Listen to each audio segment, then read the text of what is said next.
Assalamualaikum warahmatullahi wabarakatuh. Puji syukur atas nikmat yang Allah berikan sehingga kita dalam keadaan sehat walafiat. Perkenalkan, nama saya Putri Ayu Novia Novitasari. Di sini saya akan mempresentasikan perspektif keilmuan. Baik, akan kita mulai presentasinya. Yang pertama ini membangun epistemologi studi Islam. Untuk membangun epistemologi dalam studi Islam, penting untuk mengakui bahwa epistemologi Islam berkaitan erat dengan cara pandang Islam terhadap pengetahuan, kebenaran, dan sumber otoritas. Dalam konteks ini, epistemologi Islam melibatkan beberapa elemen kunci. Yang pertama ada Al-Quran sebagai sumber utama pengetahuan. Kedua ada sunnah Nabi Muhammad. Yang ketiga ada warisan filosofis Islam. Yang keempat ada ijtihad dan qiyas. Dengan demikian, pembangunan epistemologi dalam studi Islam melibatkan penggabungan antara ajaran Al-Quran dan Sunnah dengan warisan filosofis Islam, serta membangun akal dan penalaran dalam memahami dalam menginterpretasikan ajaran agama dalam konteks kontemporer. Hal ini mengarah pada pemahaman yang lebih dalam tentang sumber, asal-usul dan metode perolehan pengetahuan dalam kerangka Islam. Baik, selanjutnya dapat dijelaskan epistemologi studi Islam meliputi 1. Fakta studi Islam sebagai wacana keilmuan.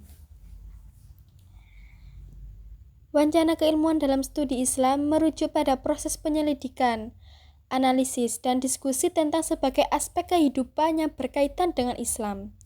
Wacana ini melibatkan pendekatan multidisipliner yang mencakup pemahaman tentang ajaran Islam, sejarah, budaya, filsafat, hukum, dan aspek sosial lainnya.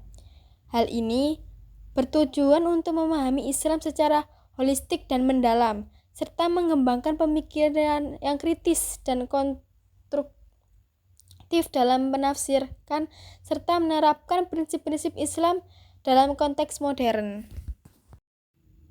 Yang kedua, epistemologi studi Islam. Epistemologi Islam mengacu pada kajian tentang sumber-sumber pengetahuan dalam Islam, serta metodologi yang digunakan dalam memperoleh pengetahuan tentang agama dan realitas dunia. Epistemologi Islam mempertimbangkan berbagai aspek, seperti wahyu, akal, dan pengalaman manusia. Wahyu dianggap sebagai sumber utama pengetahuan dalam Islam yang diterima oleh Nabi Muhammad SAW melalui Al-Quran dan Sunnah.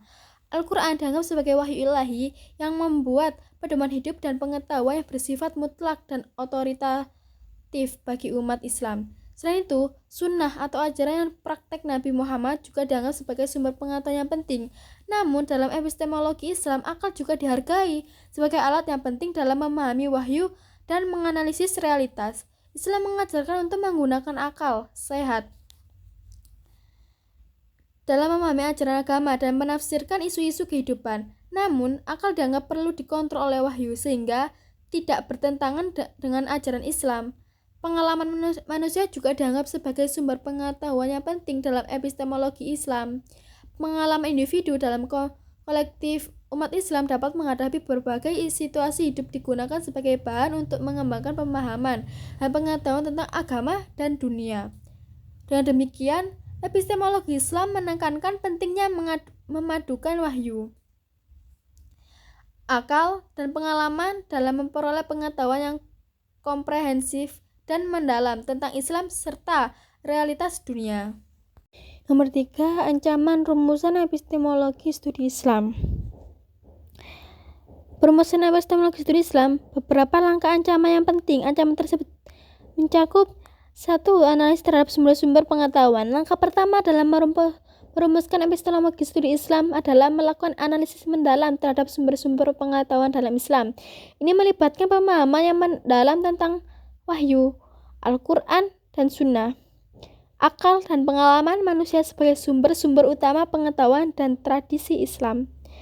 Yang kedua ada pemahaman tentang metodologi Islam.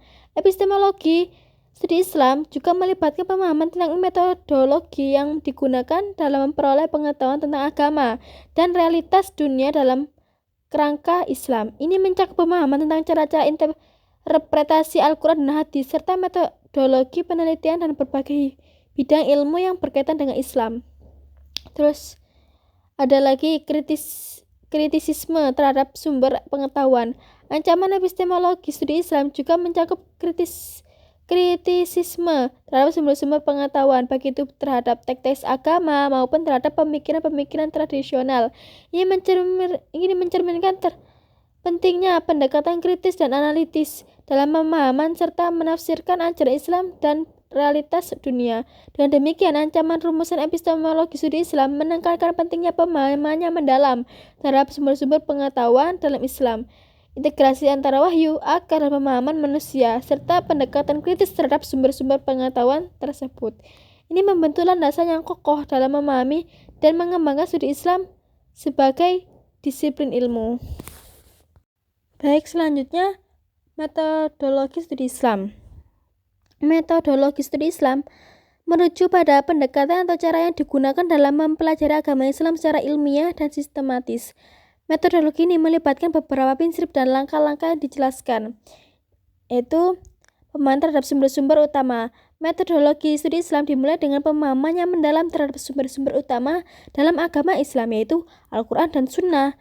Ini mencakup pemahaman terhadap bahasa Arab, sejarah, konteks budaya, serta kaidah tafsir dan hadis yang digunakan dalam memahami teks-teks tersebut. Pendekatan interdisipliner. Metodologi studi Islam mengadvokasi pendekatan interdisipliner yang mencakup berbagai bidang pengetahuan seperti sejarah, bahasa, filsafat, hukum, budaya, dan sains. Hal ini dilakukan untuk memahami Islam secara komprehensif dan kontekstual, serta untuk menjembatani kesenjangan antara tradisi Islam dan realitas kontemporer. Terus ada lagi metodologi analisis kritis, terus ada lagi penerapan prinsip hermeneutika, terus ada lagi metode penelitian ilmiah. Dengan demikian, metodologi studi Islam penekanan pentingnya pendekatan ilmiah, analisis kritis dalam interpretasi kontekstual dalam pemahaman agama Islam secara holistik dan relevan dengan zaman modern ini, memungkinkan pengembangan pengetahuan yang lebih mendalam dan aplikatif tentang Islam sebagai disiplin ilmu. Itulah presentasi dari saya akhiri. Mohon maaf atas kekurangannya. Wassalamualaikum warahmatullahi wabarakatuh.